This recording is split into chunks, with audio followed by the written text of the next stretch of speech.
आज हम बनाएंगे कोरमा मसाला पाउडर घर में, जो कि टेस्ट में भी पैकेट वाले से अच्छा होगा और ज़्यादा भी बन जाएगा, सस्ता भी पड़ेगा आपको।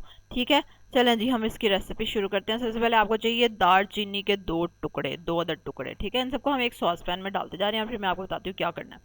2 टीस्पून है सूखा धनिया, और उसके साथ ही ये है काला ज़ीरा, 1 टीस्पून काला ज़ीरा, और ये है 1.5 टीस्पून सौंफ। देखा, सौंफ अदरवाइज हम नहीं डालते। आधा 1 टीस्पून काली मिर्चें, 4 हरी इलायचियां हैं और 2 बड़ी इलायचियां।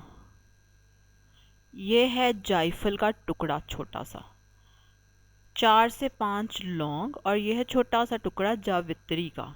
आय हाय हाय, क्या बात है। अब आपने इसको चूल्हे पे रख के हल्की आंच पे 10 सेकंड के लिए फ्राई करना है, ताकि इसके अंदर जो इसका एरोमा है, ऑयल्स हैं, वो एक्टिवेट हो जाए। उसके बाद इसको ठंडा करना है। ठीक है, फिर हम इसमें शामिल करेंगे 2 टीस्पून कश्मीरी लाल मिर्च, ताकि आपके कोरमे का अच्छा सा प्यारा सा कलर आ जाए।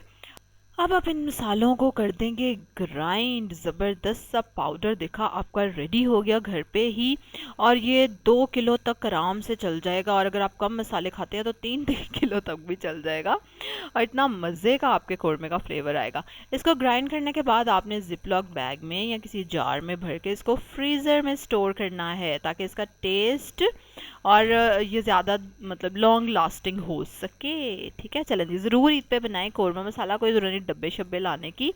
अपनी हेल्थ की थोड़ी तो केयर करनी चाहिए। इसी तरह की मज़े की रेसिपीज़ देखने के लिए सब्सक्राइब करें मेरे चैनल को, बेल आइकन पे ज़रूर क्लिक करें। कल एक और ज़बरदस्त सी रेसिपी के साथ आपसे मुलाकात होगी। अल्लाह हाफिज़।